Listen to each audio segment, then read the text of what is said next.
Cristo. Convido a todos agora a se pôr de pé em nome do Senhor Jesus, porque será lida a palavra de Deus, palavra esta que eu sempre digo, que Salomão falou no capítulo 4 de Provérbios: é vida para os que acham e a saúde para o corpo. Se alimente da palavra que nós vamos ter, com certeza, saúde para o nosso corpo. Segunda carta do apóstolo São Paulo aos Coríntios, capítulo de número 10, que vai ser o versículo-chave, ou texto áureo, assim como nós temos nas revistas da nossa Escola Bíblica Dominical. É o texto-chave desse, como o pastor falou, é um grande estudo que a palavra de Deus é poderosa, né? Então ela é grande.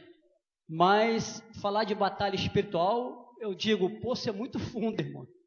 É muito fundo. E eu vou trazer aqui uma síntese daquilo que Deus pediu ao Senhor Jesus, colocou ao meu coração com passagens bíblicas, a qual o Senhor me deu diretamente, ligado com Ele. Vou passar aquilo que o Senhor me deu, porque tudo que nós temos tem que vir do Senhor, não é isso? E vamos falar da palavra dele. Capítulo 10, como texto-chave desse estudo de batalha espiritual. Porque as armas da nossa milícia não são carnais, mas sim poderosas em Deus, para a destruição das fortalezas. Todos comigo agora, vamos lá.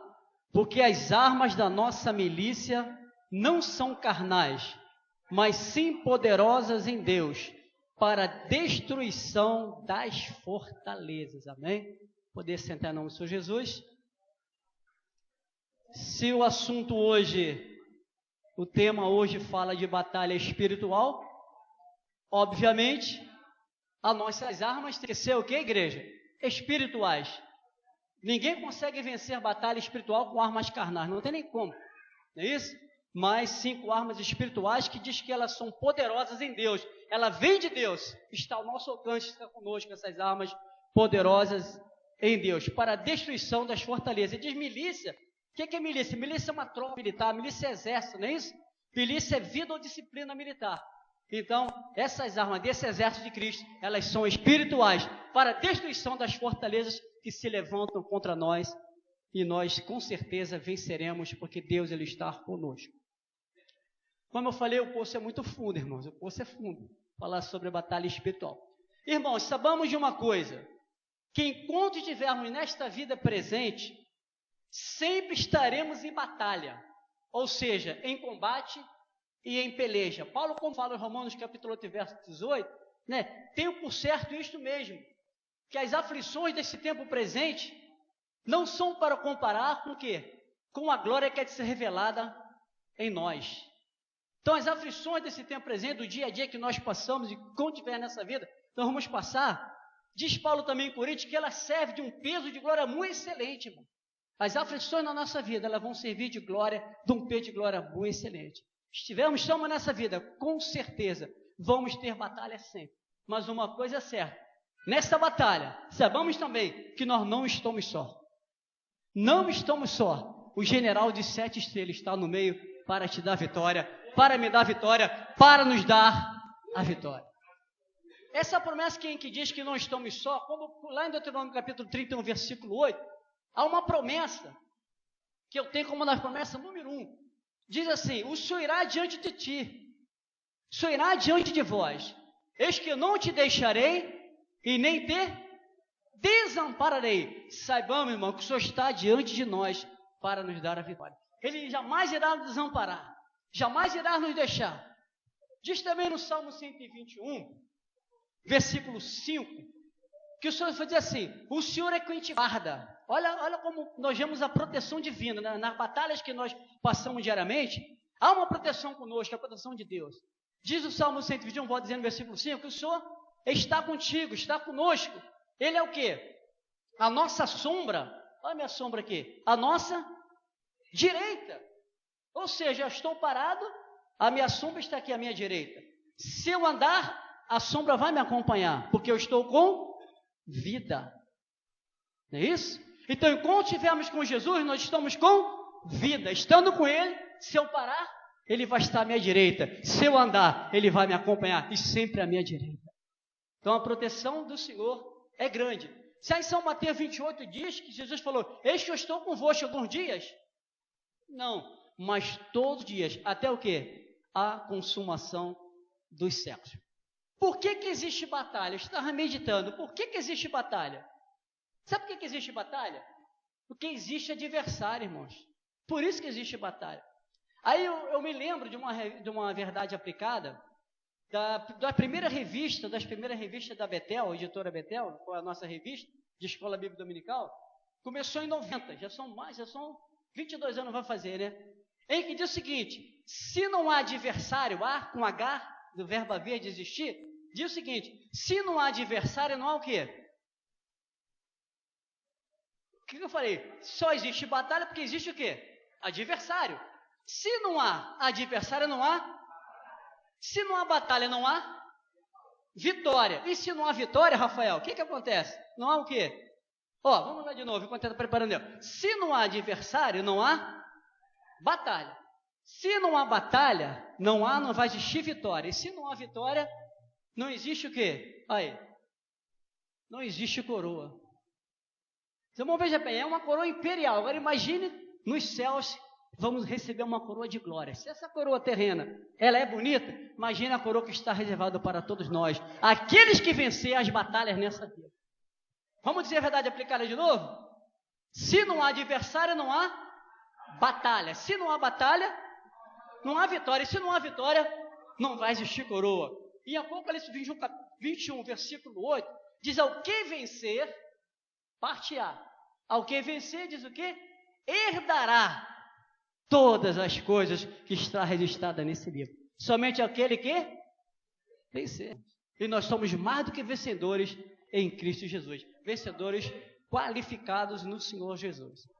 Agora, duas coisas importantes, nós precisamos nos conscientizar.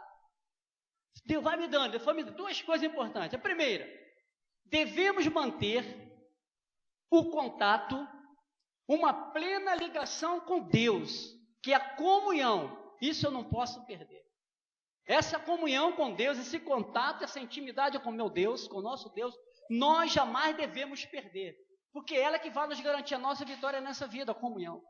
Comunhão é tão importante que Moisés, ali no livro de Êxodo, ele falou para Deus. Deus disse que ia enviar o seu anjo para ir com eles. O que ele fala para o Senhor? Senhor, se tua presença não for conosco, não nos faça nos subir daqui. Ele queria a presença de Deus.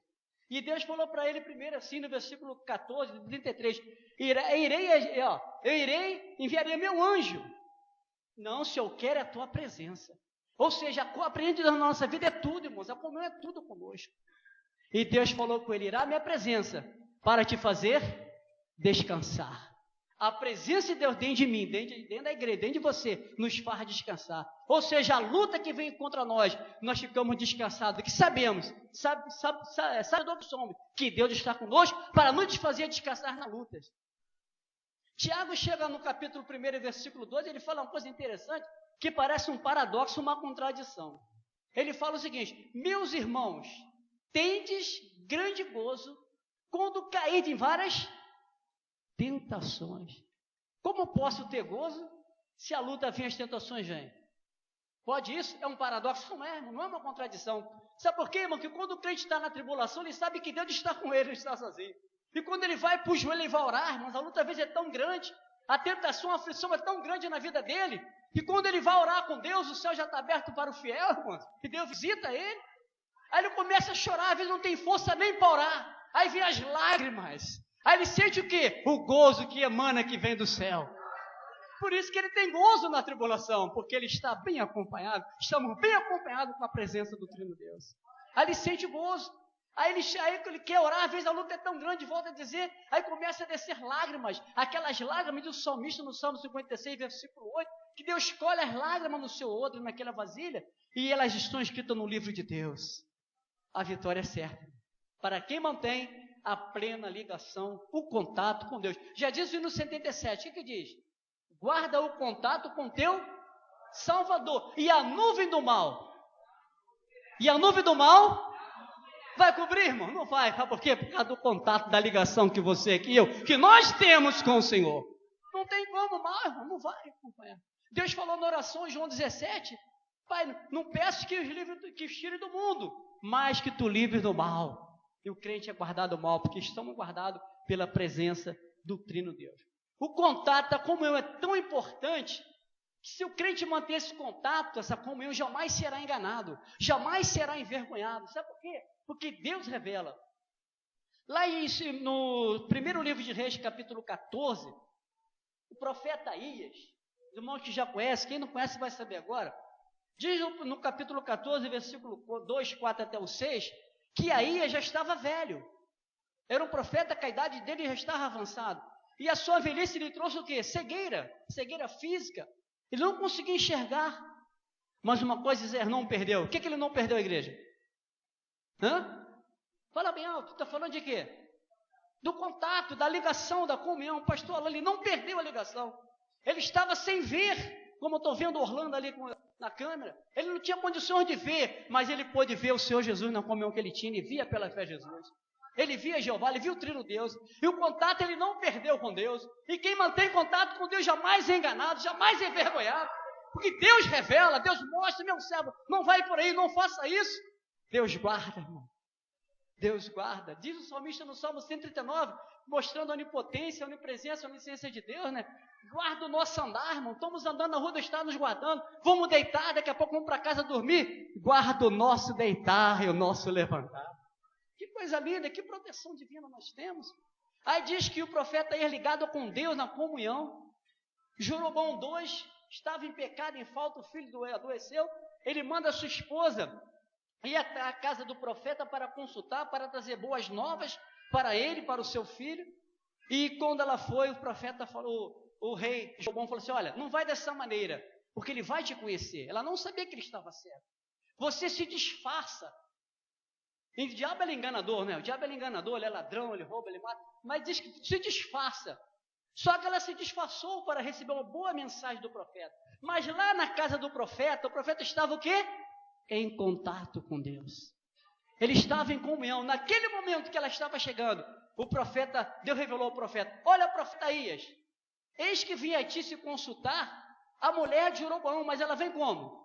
Ela vem disfarçada. Olha só, Deus não revela, não mostra? Ela vem disfarçada. Olha a importância da comunhão com Deus nas lutas, nas batalhas que surgem. E ela vem disfarçada. E eu sou enviada a ela com duras novas. E diz o texto que antes dela chegar na porta, estava no limiar, ou seja, na entrada da porta, na beira da porta. Lá de dentro o profeta chegou para ela e falou, lá de dentro com a voz bem alta, por que tu disfarças assim, mulher de Jeroboão? Olha que coisa linda como é, irmão. Eu creio que aquela mulher, a pressão arterial na hora de ter ido lá em cima. Como pode ele saber que sou eu? Sabe por quê? Ele sabia? Porque Deus revelou ao fiel, ao seu fiel. Deus revela os seus fiéis o que está para acontecer. E Deus ainda dá o dom de discernimento, de distinguir o que é de Deus, o que não é de Deus, o que é do homem, o que não é do homem, o que vem do inimigo e o que não vem. E lá ele foi enviado ela com duras novas. A segunda coisa que eu preciso me conscientizar, está lá em Efésios 4, 27. São poucas letras, um versículo pequenininho. Eu vou dar só o início, vocês vão completar para mim. Não deixe. Está ouvido? Tem certeza. Não deixe, vamos lá comigo. Não deixe lugar ao. E quantas vezes o crente às vezes dá lugar ao diabo, né, irmão? Não podemos dar lugar. Pedro diz na primeira epístola, capítulo 5, versículo 8, que o diabo, ele anda ao derredor. Não anda ao derredor? Ao redor de nós, quem está, irmão? O anjo do Senhor acampando e livrando do mal. Ao derredor, está o inimigo querendo o quê? Uma brecha. Para buscar alguém a quem possa tragar. Ele quer uma brecha. Então, eu não posso dar lugar ao inimigo de nossas almas. Jamais vou dar lugar. Eu tenho que manter o contato com Deus. Não posso dar lugar. Sabe por que lá em Jeremias 39, versículo 2 e 3, a tropa de Nabucodonosor entrou na cidade? Sabe por quê? Porque houve brecha na cidade, irmãos. Pode ler o texto lá? Porque eu estou ganhando tempo aqui, ainda tem mais coisa para passar. Diz que houve brecha na cidade. Quando houve uma brecha, o que aconteceu? O inimigo entrou. Se der brecha, o inimigo vai entrar. Mas o crente jamais pode dar brecha. Não vamos dar brecha, irmão. Amém? Maior é o que está conosco. Se tão somente manter a plena ligação com o Senhor. Agora, quais são as áreas que nós sofremos a batalha. Há duas linhas de pensamento. Vamos lá. 1 Tessalonicenses 5:23. O homem é um ser triuno. Vou ficar com essa linha dos teólogos em que crer que o homem é um ser triuno. Vamos lá. 1 Tessalonicenses, vamos manusear a palavra de Deus aí. Primeira epístola. Romanos, Gálatas, Efésios, Filipenses, Colossenses. 1 Tessalonicenses. Quem achou primeiro pode ler. Eu estou com a dificuldade aqui na mão, a ressecada de obra. Versículo 23 do capítulo 5. Lê bem alto. Já está aqui. E o mesmo Deus de paz vos santifique em tudo. E todo o vosso espírito e alma e corpo sejam o quê? Plenamente, estado pleno, conservados irrepreensíveis para quê? Para a vinda de nosso Senhor, está lá, e Salvador Jesus Cristo. Nosso Senhor Jesus Cristo. Então diz, corpo, alma e espírito. Então o homem é um ser triuno.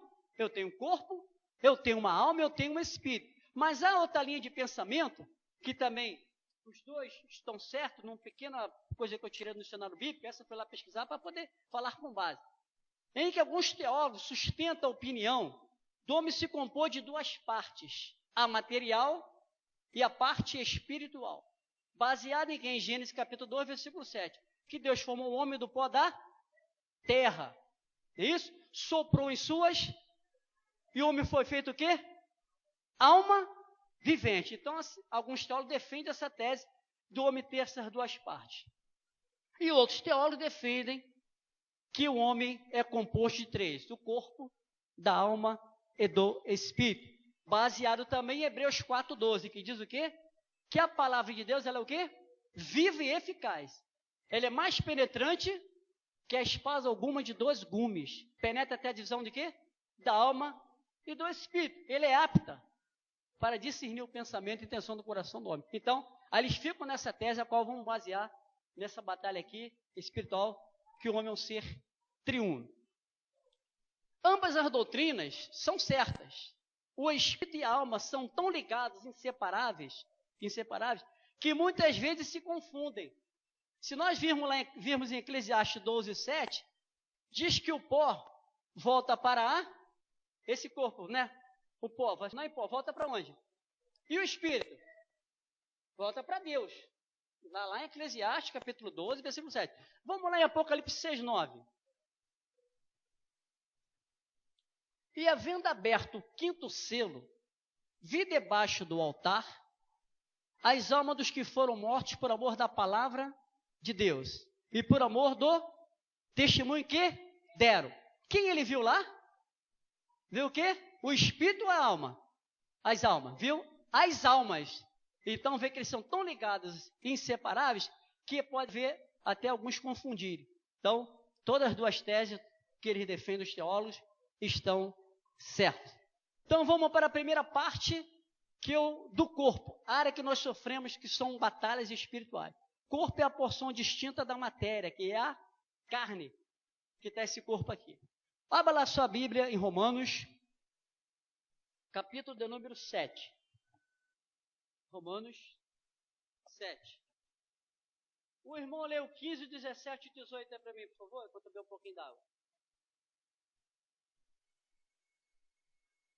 Eu já vou pegar e ler para fortalecer mais o que foi. Capítulo 7, versículo 15 de Romanos diz o seguinte: porque o que eu faço não o aprovo, pois o que quero isso não faço, mas o que aborreço isso faço. E se faço o que não quero, consinto com a lei que é boa, de maneira que, agora, já não sou eu que faço isto, mas o pecado que habita ou seja, nessa carne. Então, Paulo está falando aqui da natureza pecaminosa que nós temos, e nascemos com ela.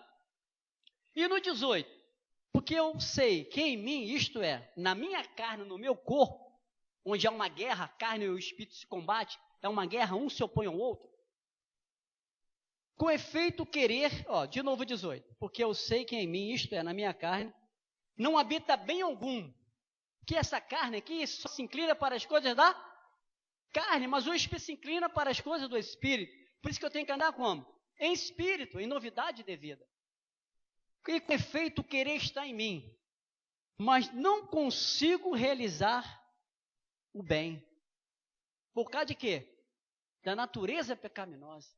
Então começa a batalha na carne, que é um dos maiores inimigos. A gente luta tanto com o inimigo, né, das nossas almas, mas o inimigo feroz que nós temos é o nosso eu, a nossa carne. Davi venceu quem? Na sua força que veio de Deus. Na força que veio de Deus, né? Matou o que Davi matou lá antes de ser chamado para ser rei? Hã? Não, antes de matar o Golias. Disse. Venceu o leão e a carne. Venceu ele. Foi ou não foi? Ele estava num palácio, era para ir à guerra, não foi? Naquele momento, viu a mulher, né, de Urias tomando banho, despida a formosa vista. Davi cobiçou por causa de quê? Por causa da carne, irmão. Por causa da carne, ele cobiçou. Cometeu 2 pecados, porque ele estava na ociosidade. A ociosidade, ela gera outros pecados. E a ociosidade é um pecado, que é coisa da carne, a ociosidade, é ficar à toa. Por isso ele cobiçou a mulher, nesse adulterou, ainda cometeu um homicídio. E não conseguiu vencer naquele momento a carne. E pagou caro.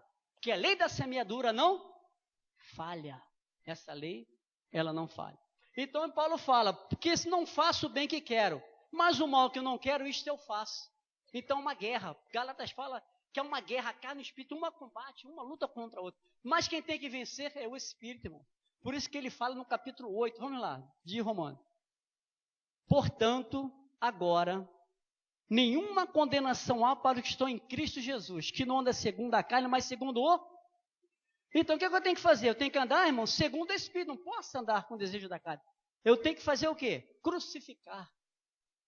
Eu preciso, que é uma guerra. Eu cuidando da alma, vamos lá para a primeira de Pedro, vamos lá. Eu cuidando da alma, dominarei a carne. Vamos lá, 1 de Pedro, capítulo 2, verso 11.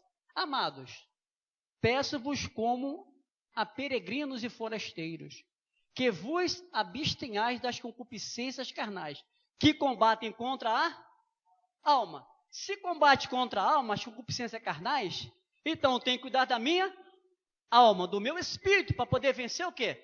A minha carne. Que a carne só quer o mal, só se inclina para as coisas da carne. Agora, o que eu preciso fazer? Um antídoto para combater essa peleja, essa guerra, que é da carne.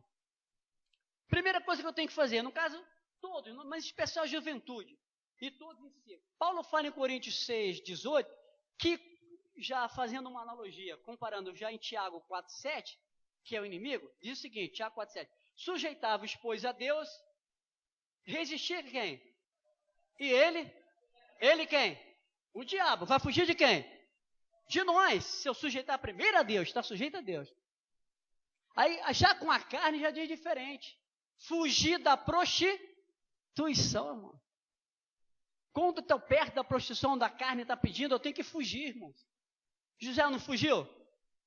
Fugiu ou não fugiu? Ou ele ficou para... Ele fugiu, a mulher segurou na parte das vestes dele, pegou uma parte. Ele fugiu da prostituição. Que não podia pecar contra Deus e contra o seu Senhor. Fugir, agora o diabo eu vou resistir. E como eu vou lutar com o diabo? Está lá em Crônicas, se não me falha a memória. Os gaditas pareciam rosto de leão. Para lutar com o inimigo, irmão, rosto de leão. Para com o meu irmão tem que ser como ovelha. Então vamos lá. Vamos lá para Colossenses 3,11, para a gente pular para a parte da alma. Então tem que vencer o antídoto para combater a carne. Vamos lá para Colossenses 3, versículo 5 de Colossenses. O primeiro que achar, irmão, pode manter aí já em alta voz e ler. Mortificar e fala isso, né? Algumas, mas vamos lá. Mortificai, isso é o que é uma ordem imperativa. Pois os vossos membros, que é a carne, que estão sobre a terra, a prostituição, 3,5 de Colossenses, a impureza, o apetite desordenado, a vil concupiscência, a avareza, que é o que isso tudo? Que é o que é vil concupiscência? Idolatria. Então o que eu tenho que fazer para vencer a carne? Eu tenho que mortificar. Como eu vou mortificar minha carne? É no jejum, irmãos. que o jejum ele tem a finalidade, número 1, fortificar, irmãos, o espírito. O jejum vai me fortificar. Eu vou crucificar a carne no jejum e vou me fortificar o meu espírito. E o primeiro jejum a ser feito é o jejum da renúncia. Depois, se vou me abster, alimento sólido e líquido. Primeiro jejum, o número 1 é se abster, né? É o jejum da renúncia, para depois eu me abster do alimento líquido e sólido. Então o jejum fortifica o quê? O meu espírito e vai crucificar a minha carne. E Paulo fala, mortificar, eu tenho que mortificar essa carne. Porque senão, irmãos, eu vou pecar. Iremos pecar. Mas não podemos pecar, porque se eu pecar, eu vou fazer o quê? Entristecer ao Espírito Santo de Deus, no qual estou salvo, garantido para quê? Para o dia da minha redenção, o dia da nossa redenção. E outra coisa é orar. Jesus, quando levou seu discípulo ao monte, diz que no 26 de Mateus, 40 e 41, não puderam velar 1 hora. Eles não puderam vigiar, orar 1 hora, cansado que estava, adormeceram. Aí Jesus falou o seguinte, vigiar e orar, porque o Espírito está o quê? Pronto, mas a carne ela é fraca. Então tem que crucificar na oração. Vamos lá, Rafael, para o segundo aí. O poder que tem a oração. Vamos dizer uma verdade aplicada de 90, que eu computei até hoje no meu computador, que está aqui, ó. Vamos lá. Vocês vão estar vendo o que ali? Uma mão e uma chave. A comparação da oração, analogia. Diz que a oração ela é o quê? Ela é a chave. Chave tem 2 funções, abrir e fechar. Não é isso? Serve para abrir e para fechar. Só que para usar a chave eu tenho que usar o quê? A mão, né? De dente, né? Para poder abrir. Então, vamos lá na verdade aplicada. O poder que tem a oração. A oração ela é a chave. Na mão. Se a oração é a chave, a mão vai ser que símbolo a mão? Eu tenho que orar com o quê? Com fé, não é? Então, a oração é a chave na mão da fé, que abre a caixa forte dos tesouros eternos de Deus. Há uma caixa forte lá no céu, irmãos, para nós vencermos as batalhas aqui na terra. Mas eu preciso orar com fé para poder obter vitórias sobre as batalhas que surgem diante de nós. A segunda área que nós somos atingidos é a alma. A alma é parte do homem que possui em comum, aqui nessa segunda tese dos teólogos aqui, né? Com os brutos, que inclui o entendimento e a emoção e que termina com a morte. Já no Salmo 42, versículo 11, 5 e 11, Paulo diz assim, ó, por que estás abatido, ó minha? E por que te perturbas dentro de mim? Então a alma ela se abate, não se abate? Se abate por causa das lutas, aflições que vêm. E ele diz, espera em quê? Espera em Deus, irmão. Então vamos esperar em Deus. Segundo livro dos reis, melhor, primeiro livro dos reis, capítulo 19, vamos lá. Primeiro Reis, 19.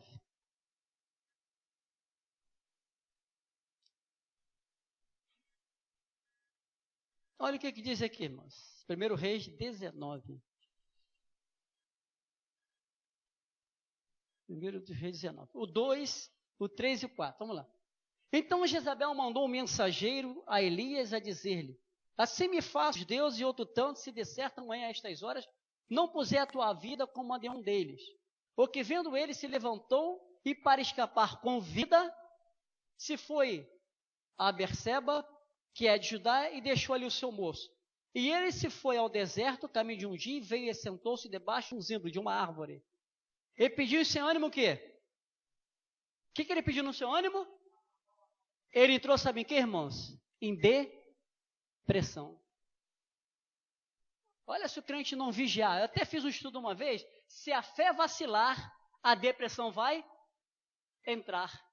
Mas a fé não pode vacilar. Que a vitória que vence o mundo é a nossa fé. E ele vacilou nesse momento. Ele foi ameaçado. A alma dele sofreu, ficou abatido. Ele fugiu, no seu ânimo, pediu a morte. E disse aqui, ó. Já basta, Senhor. Toma agora a minha vida, pois não sou melhor do que meus pais. E verso 5, e se deitou e dormiu debaixo de um zimbro. E eis que, então, o anjo tocou-lhe e disse, levanta-te e come. Deus não quer ver ninguém abatido, irmãos. Quer ver o seu servo abatido? E quem está em depressão só quer dormir. Só dormir direto. Mas o crente tem que vencer pela fé a depressão. É pela fé que nós vencemos. É manter ligação com Deus que nós vencemos. Colossenses 4:8 fala, se algum louvor, se alguma virtude, se alguma coisa, eu tenho que pensar nisso, pensar nas coisas que são de cima. Paulo não fala em Colossenses? Capítulo 3, verso 2. Se já ressuscitaste com Cristo, fazer o quê? Buscar as coisas que são de... Basta só buscar? Eu tenho que buscar, eu tenho o quê? Pensar. Aí orar. Isaías 26, 3. Tu conservarás em paz aquele cuja mente está, ó, firme e ligada em ti. Quem mantém contato, a mente está em paz, a alma está em paz. E naquele momento ele pediu o Senhor uma morte, irmãos. Ele quis morrer, porque ele entrou em depressão. Mas Deus foi lá e chamou Elias, porque tinha uma grande obra com ele. Deus tem uma grande obra contigo. Tua alma não será abatida. Espere em Deus. Deus ainda o louvarei na congregação. Irá louvar, cantar o cântico da vitória, porque o maior está contigo. Aonde o inimigo mais atua? Aonde o inimigo mais atua na nossa vida? Mais atinge? A mente. Porque aqui controla todo o corpo. É ou não é? A mente vem. Tiago fala no capítulo do 15 ao 17, do 13 ao 17, sobre isso. Não é isso? Não, Reis e fala, não devemos se deixar. Vai dizendo ali que não devemos errar, meus amados irmãos. E diz que a cobiça, o pecado do concebido gera morte. Então vai narrando esse texto ali. Então o quê? A mente vai trabalhando. O inimigo trabalha na mente. Mas eu tenho que manter minha mente ligada com o Senhor Jesus. Cuidar da mente. Me encher da palavra de Deus. Davi falou no Salmo 119, versículo 97. Ó Senhor, quanto amo a tua lei. Ela é a minha meditação em todo dia. Meditar na palavra. Se encher da palavra. Com isso, irmão, a minha alma e a minha mente vai estar fortificada. O inimigo não vai ter poder para bombardear e me abater. Diz também em Jó, capítulo 23, versículo 12. Do preceito dos seus lábios eu nunca me apartei, nunca me afastei. E as palavras da sua boca, Jó falou, eu prezei mais do que o meu alimento, que o feijão arroz, como diz o nortista, a mistura. E tinha mais prazer na lei de Deus em meditar do que nas coisas, na comida terrena. Vamos alimentar da palavra, vamos encher da palavra do nosso Deus. E a última área que nós somos atingidos é o espírito, o corpo, a guerra que tem, a alma que é bombardeada. E no corpo, irmão, nós sofremos, ó. As lutas vêm. São trabalho, esqueci de falar. É o emprego, são estudos, preparação que nós fazemos para alguma coisa, negligência, preguiça, ociosidade, as enfermidades, tudo nesse corpo. Mas nós vamos vencer pelas armas espirituais, que eu vou mostrar daqui a pouco. E a alma? Conflitos internos, traumas, medo, depressão, ansiedade e outras coisas que vêm. Mas eu vou vencer se eu manter a ligação com Deus, buscar as coisas que são de cima. Davi falou no Salmo 27, versículo 4. Uma coisa é pedir ao Senhor. Só pediu? E a buscarei. Que eu possa morar na casa do Senhor aos domingos. Todos os dias da minha vida. Para quê? Verso 5. Contemplar a formosura do Senhor. E aqui lugar de quê? Aprender no seu templo. Porque no dia da adversidade, quando surgir, vai me esconder no seu pavilhão. Vai me pôr sobre uma rocha. E essa rocha é Jesus. E o Espírito, que é a parte do homem que inclui a razão, a vontade, a consciência, que ela é imortal. Por isso que Paulo fala, capítulo 2 de Romanos, o que diz? Rogo, pois, irmãos, que apresenteis o quê? O vosso corpo em sacrifício vivo, santo, vamos lá, e agradável a Deus, que é o quê? O culto racional, o culto da razão, ó, é o espírito, culto da inteligência, esse culto que nós temos que fazer, né? Pedro fala que nós somos como pedras vivas, devemos apresentar a Deus sacrifícios carnais? Não, sacrifícios espirituais. Mas o que o inimigo faz na batalha, no espírito? Coisa que ele faz? Bloqueia, ele quer bloquear a nosso espírito, colocar impedimento. Por quê? Deus é espírito, não é? Como é que devemos adorar a Deus? Em espírito e em verdade. Então ele vai fazer de tudo para tentar impedir o nosso espírito manter a ligação com Deus. Vai fazer de tudo. Vai fazer com certeza. Então, vai tentar cortar a comunicação, que é a adoração que nós devemos prestar a Deus em espírito e em verdade. São os bloqueios que ele vai fazer. Mas por isso que o crente tem que estar sempre na presença de Deus, sempre buscando, sempre se achegando, se envolvendo na obra dele. Com isso vem a alegria. A alegria vem, o espírito se alegra. A ponto é que a gente está tão ligado com Deus, irmãos, que nós não sabemos, como diz o hino que as irmãs cantam. Não sei se o céu desceu, né? Ou se a igreja subiu. Tamanha ligação que o Espírito tem com Deus, irmão. Esquece que tem filhos, que tem esposa, né? A esposa tem seu marido. Esquece ou não esquece? Ele está tão ligado com Deus, parece que já está no céu. Mas diz a palavra de Deus que aqui, essa ligação que nós temos aqui, essa comunhão, é como fosse o quê? O primeiro céu. Se aqui já é uma glória, imagina quando chega lá, irmão. Mas esse espírito, irmão, que tem que lutar, que tem que combater, para nada vir a bloquear o bloqueio de ligação. E ele vai fazer o que, inimigo? Acusações.